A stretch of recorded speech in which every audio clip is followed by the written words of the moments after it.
Gavin here from Gsport Cars, and I'm going to do another video blog for you today. Today we have Andy's Integra DC5 in for tuning today. Andy has converted the car to run individual throttle bodies, and it's a nice enough setup, so if you come with me, I'll show you around the car.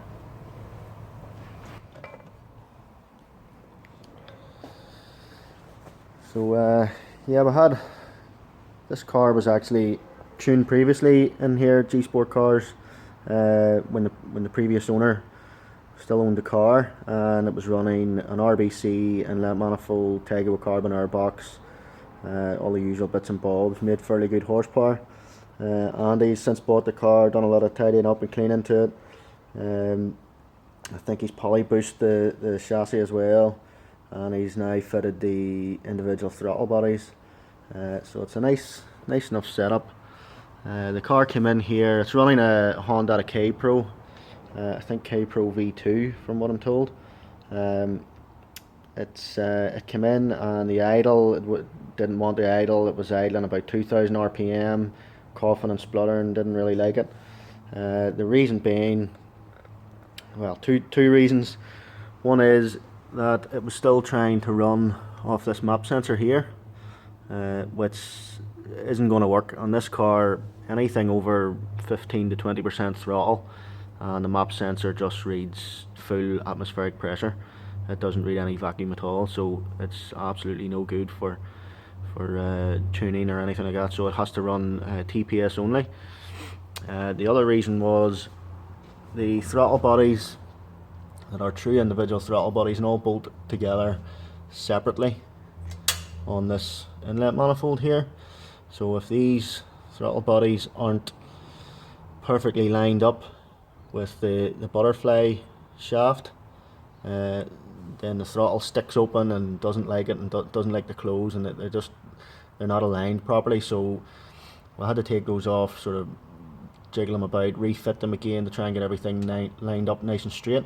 That allowed the throttle plates to close over a bit better, and we were able to then get the idle brought down. So it idles happily now at about 1200 RPM thereabouts, and feels fairly well for throttle bodies as well.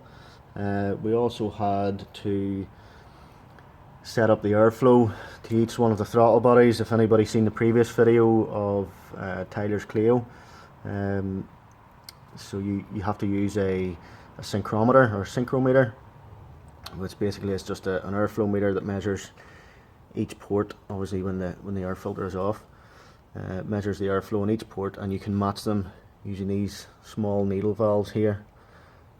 So you match the airflow in each throttle body, so they're all the same, which gets you a good fueling setup for idle as well. It means you don't have one cylinder running lean on idle, causing a misfire or hesitation or anything like that. So yeah, the setup's fairly good. If you want to come with me, I'll give you a look inside the car, and we'll do a dyno run, and you can see what it means.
So that was the run there. If you want to come with me, I'll show you what went on inside.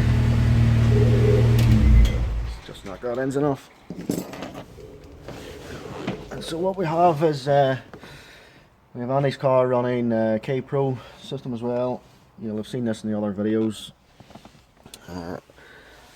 This last run, I just did a quick data log there. Let me focus again. It's better. So yeah, this is the graph of the data log. Just maximize this up. This is the knock screen, so this line here is the knock threshold, and this is the actual activity from the knock sensor. So pretty much if we get a spike of knock and it shoots above this threshold could probably be adjusted down slightly, so it sort of hovers about here maybe, because we know that the knock activity is fairly low.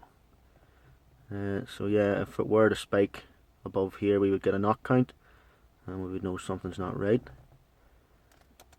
And just some other stuff. Default there just shows ignition, duty cycle and so on. We have cam angle as well right there, so just some parameters. There are other parameters you can add in yourself as well, but they seem to be the default parameters. And this is our low cam fuel map. So yeah, it's the Kpro is a fairly good setup. We're also running in, where you'll notice if I go to map, so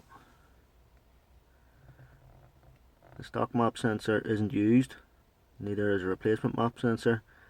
Instead we have alpha N, so this is just purely TPS signal used for load, and it also runs a simulated map output just to keep the ECU happy.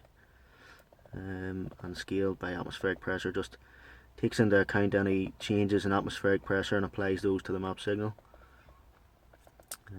But yeah, we'll get a look at the dyno graph now. That run, I think it made 235.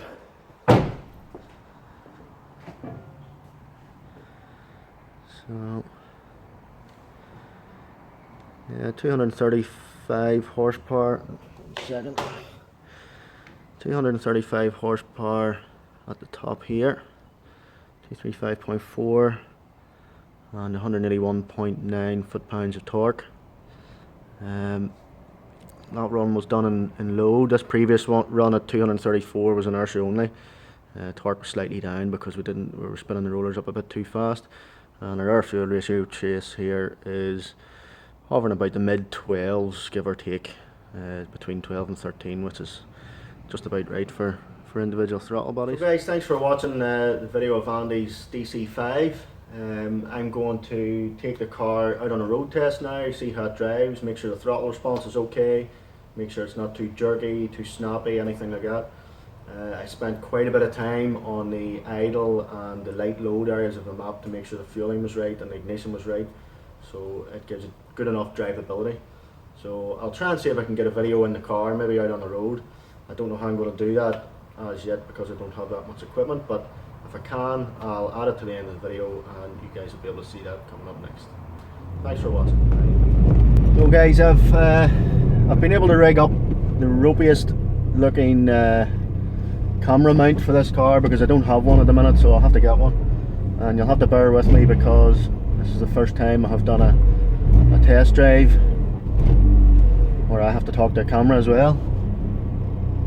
So don't be laughing if the camera falls down due to my dodgy engineering skills here.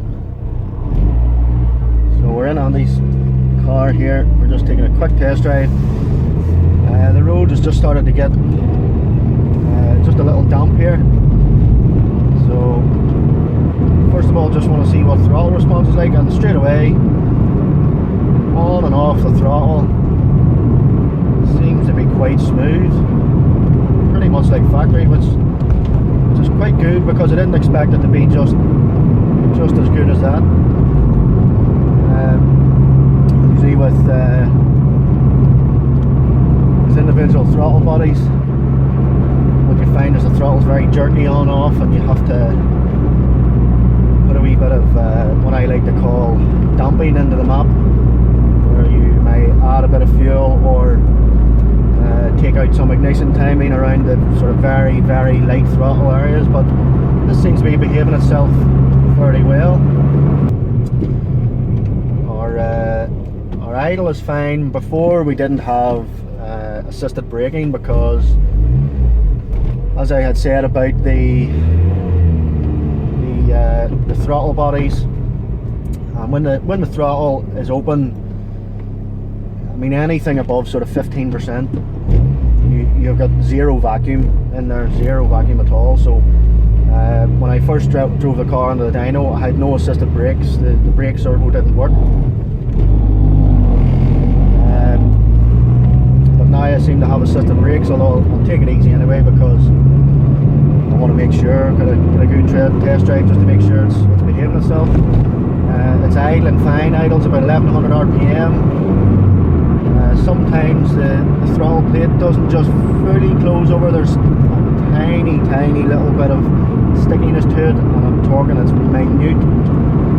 So the odd time when it comes down to idle, it doesn't drop directly to 1100 RPM. You have to give it a quick stab of the throttle, and the throttle plate will close again as normal. But other than that, it drives perfect, feels well, feels fine. So yeah, the car seems to be behaving itself. It's driving well. I don't even think I need to make any adjustments to the map. Drivability is very good. No issues with idle. It idles fine. Idling there at 1100 RPM. Seems to be driving okay. So let's see what it sounds like.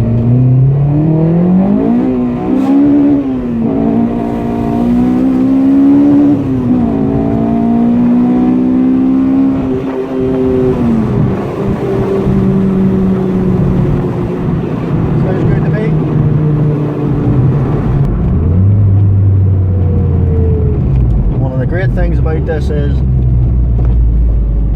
it's still easy to drive as a daily driver. Behaves itself. When you want to open the tabs, open the window too.